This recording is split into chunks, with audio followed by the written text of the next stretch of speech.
In this video, I'm going to show you how to leverage variables and links to perform custom calculations. I'm going to show you how to use trig functions to calculate polar coordinates from linear coordinates. I'm going to assume you have a basic understanding of how links work. I recommend you watch the videos RPM++ Links Lesson 1 and Lesson 2 before continuing. Lesson 1 teaches you how to use links to perform process shifts. Lesson 2 teaches you how to use links to create new dimension items containing custom data as actual data points. Neither of these videos talk much about variables. I'm going to use this example in this lesson. This example depicts a three bolt hole pattern. The holes are displaying the true position and the linear locations. Now, the true position is a diametrically expressed tolerancing zone. So you may use the true position to monitor a process, and if the true position gets close to being out of tolerance or is out of tolerance, and the guy needs to make an adjustment, they'll usually use linear locations to actually dial in the machine. In this example, I am going to use linear locations, and I'm going to calculate the polar radius and polar angle using some trig functions. The real goal here is just to get you some experience using variables and using some math functions from within RPM. And you probably wouldn't do this in real life, but this is just an example so you can get some experience. So, what are variables? Variables are storage areas within memory used to hold data. There are two types of variables available for you to use within links: dimension item variables and system variables. Now, if you've written any reaction plans, you've been using variables, dimension item variables. Dimension item variables hold the data associated with the dimension item. They include feature measurement data, statistical information, correction amounts, all kinds of stuff. These variables are used internally by the dimension item except for three miscellaneous variables. These miscellaneous variables hold numeric values. They're labeled miscvar1, miscvar2, and miscvar3. You can see them right here. These are used by links. This means you can perform a calculation within a link, set one of these variables, and reference it within your dimension item. So for example, maybe you need a calculated value for the desired correction amount when a percent of tolerance or an out of tolerance rule violation occurs. I will use a link to perform the calculation and set the miscvar1 variable as a result within the dimension item. I can then reference the miscvar1 variable within my instructions when one of these rule violations occur. I mean, that's an example of how you could use one of these miscvars. System variables hold numeric data.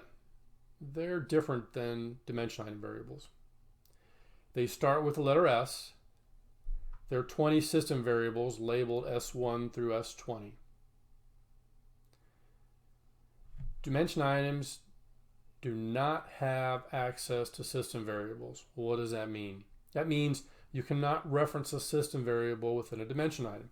You can copy data from a dimension item to a system variable. You just can't reference it within the dimension item. So why would I use a system variable?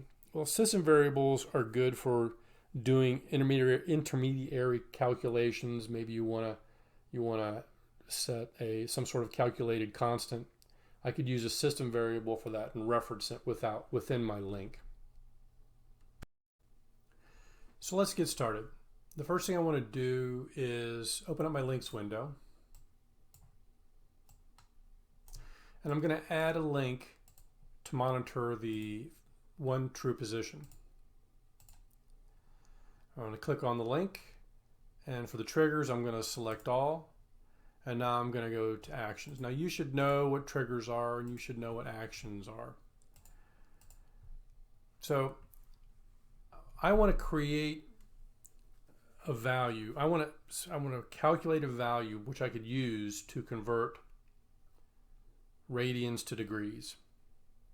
The formula for doing that is 180 divided by pi. That'll give you a value which you can then multiply times radians to convert it over to degrees. So what I'm going to do is I'm going to use two variables to come up with this conversion value. The S19 variable is going to be used to hold the value of pi.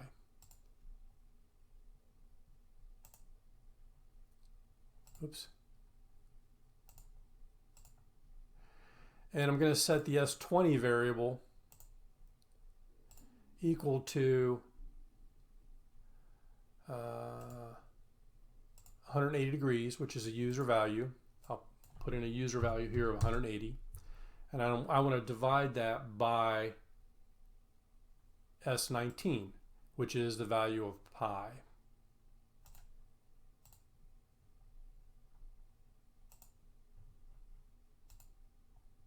So when this link executes, the result will have a value in the S20 variable, which can be used to multiply radians to convert it over to degrees. So here is an application where I'm using system variables. My goal is to calculate the radius and angle for each hole location and place that data into the true position dimension item. So I've got 3 holes I'm dealing with. I want to have 3 different links that'll do the calculation and place the data in the appropriate variables. So what I'm going to do is I'm going to add another link that's monitoring the 1TP. Set up the trigger so it's going to execute no matter what. And then I'm going to go to the actions and fill out my actions. Now, I want to calculate the radius and I want to calculate the angle. I want to put the radius in the miscellaneous variable 1. I'm going to put the angle in miscellaneous variable 2. Now, the trig function to calculate the radius and the angle. The radius is pretty simple. It's the square root of the x squared plus the y squared. Now I'm going to use the last run average for the x. I'm going to square that. And I'm going to use the last run average for the y, and I'm going to square that. Take the square root of it. So to do that, I'm going to use the S1 variable, and I'm going to execute a power function to do the square root of the last run average for x. Click on the dimension, click on 1y, click on last run average, and I'm going to do the power of user value. I'm going to have a value of 2. So this will give us a power of 2. That takes care of the x squared. I'll do the same thing for y. However, I'm going to place that variable, I'm going to place that data in the S2 variable. Now I want to add the 2 values together. I'll place that in the S3 variable. And here I'll do an addition. And I'll reference variable 1 and variable 2.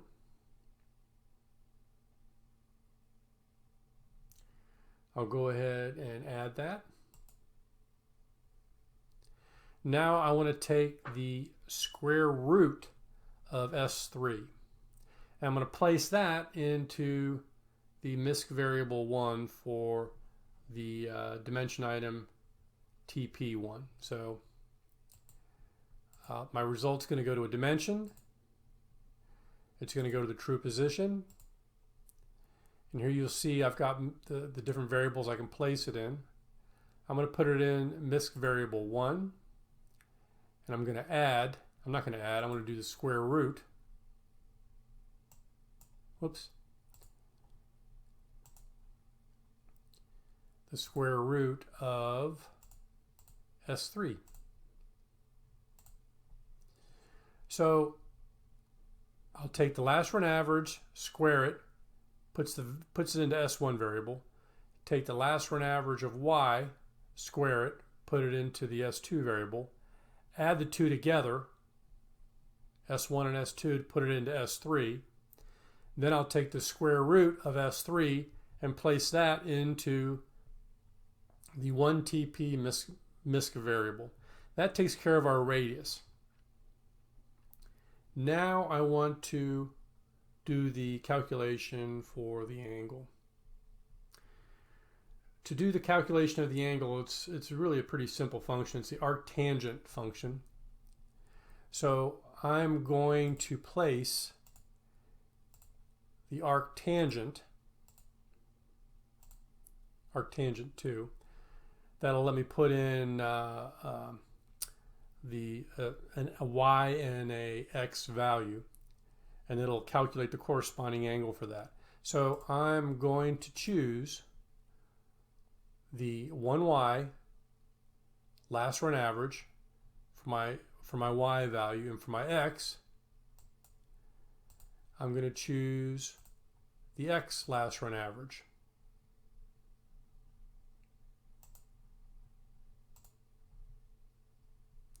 So the angle is calculated between the x and the y and placed in the S4 variable. Now I did that for a reason, because I know that the results of an arctangent 2 is an angle expressed in radians. And I want to convert that to degrees. Remember, the S20 variable contains a conversion value that I can apply to the S4. So what I'll do is I'll put the conversion, I'll do the multiplication to convert it over into degrees, and I'll put it into the S2 variable. That's a multiplication, and I'm going to multiply the user variable S4 times the user variable S20.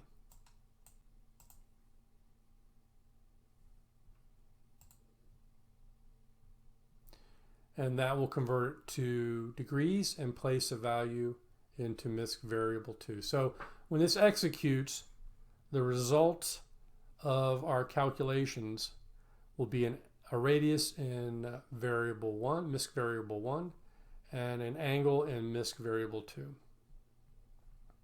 So let's go ahead and test it. I'll scroll over so you can actually see the values in the one true position. I'll go to the data collector. Oops.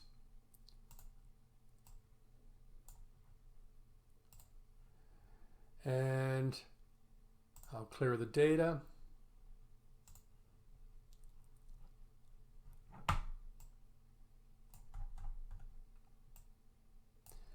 So if I put in a value of 0 for my incremental value, it should calculate the nominal radius and the nominal angle. Now I know that this whole location has a nominal x of 4 and a nominal y of 0. So what we should see is the value of 4 appear in MISC var 1, and the angle should be 0 if our incremental value is 0. I'll click on add, and it worked. So our miscellaneous variable 1 has the value of 4, and the miscellaneous variable 2 has a value of 0. Let's go ahead and put in a value of 0.001, and let's place that value. Yeah, let's just click add to that. and that'll give us a 0.001 across the board to all the different dimension items. So I'll click on add, and you notice the miscellaneous variable 2 has an angle of 0.0143, and the radius is moved out away from 0 by 1,000. So it appears to be working. Now I want to repeat the same calculations for holes 2 and 3. So I'll click on the links button,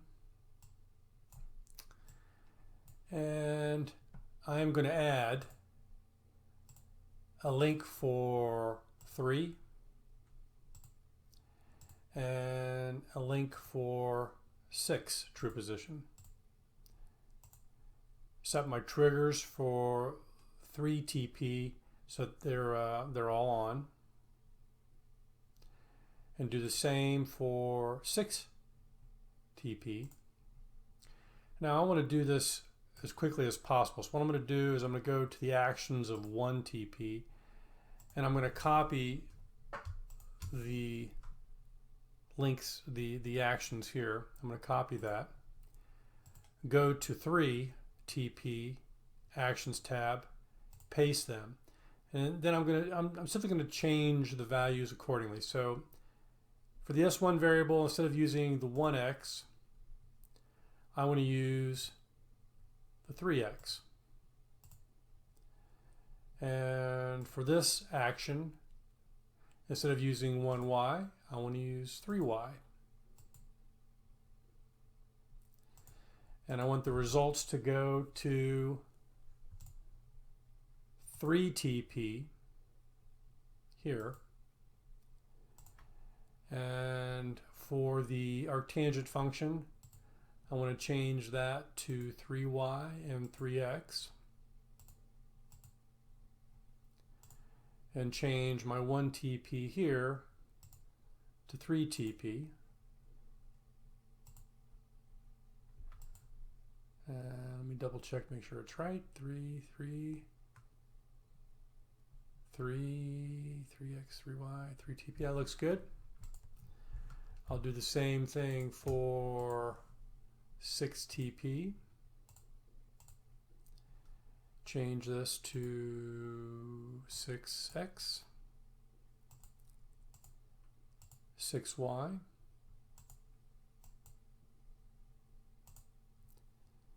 6 TP here for the misc-var 1,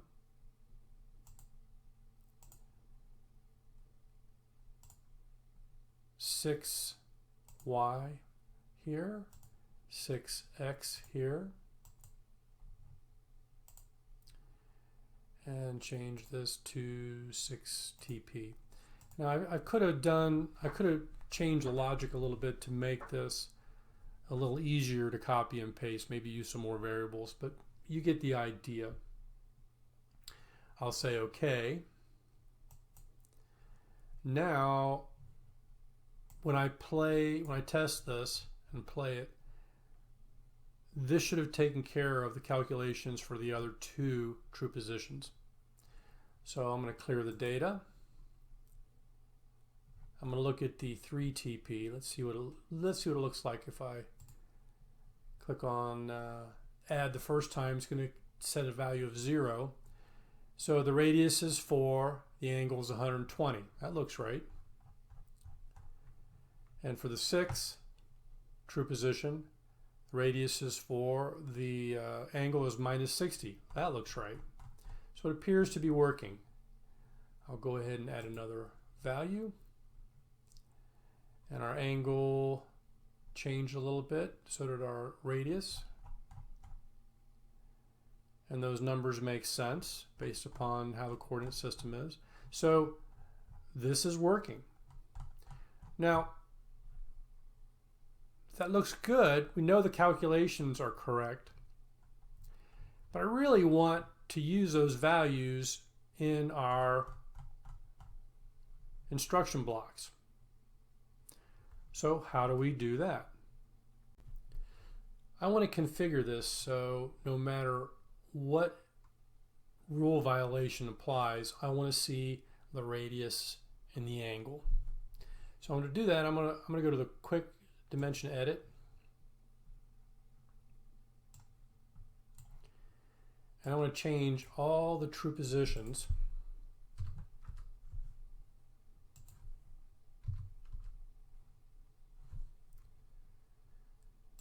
so that it says radius, and I'm going to insert misc_var1, and I'm going to insert misc_var2.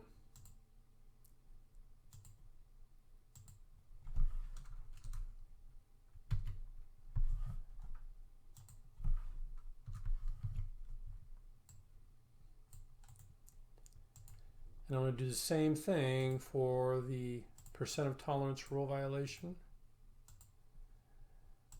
and the out of tolerance rule violation. Apply the changes, say OK. And so now you can see the radius and the angle is being properly displayed. I want to get rid of the detailed view for the true positions as well, and go to the condensed view.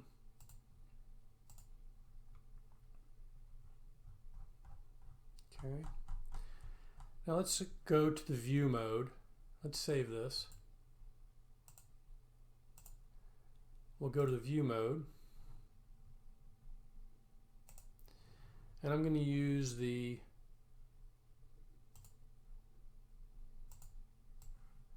RPM training CMM, and I'm going to shift the data. When I shift the data, I'm going to just rotate it. I'm not going to translate it in X and Y. So if you're not familiar with this, what this will do is it will generate simulated data in a randomized way, and I can control the variation in the data, whether it's a shift or a rotation. Now this calculates a 6 bolt hole pattern. So when I run this, I should be able to see some variation. The angle should stay the same, and the angle should change, and the radius should stay the same. Let's run some parts and let's see what it looks like.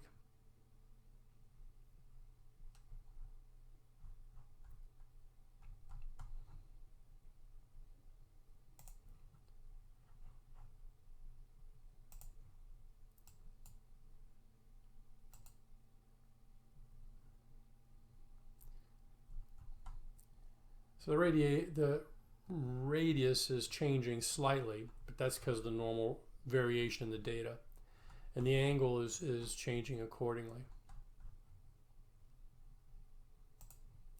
So it appears to be working.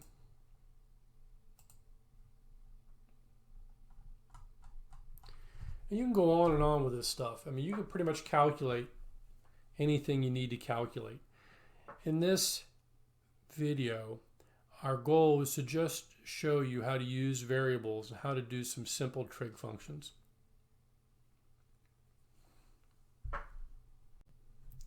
Since misc variables 1 through 3 are part of the dimension items, I can use those variables inside our instruction blocks. Since system variables are not part of the dimension item, I have to use those type of variables differently. In our example here, I used them as intermediary calculations for our trig functions. That's the approach that you'll take when you're designing or modeling your solution. You'll use system variables and misc variables for different reasons, for different applications.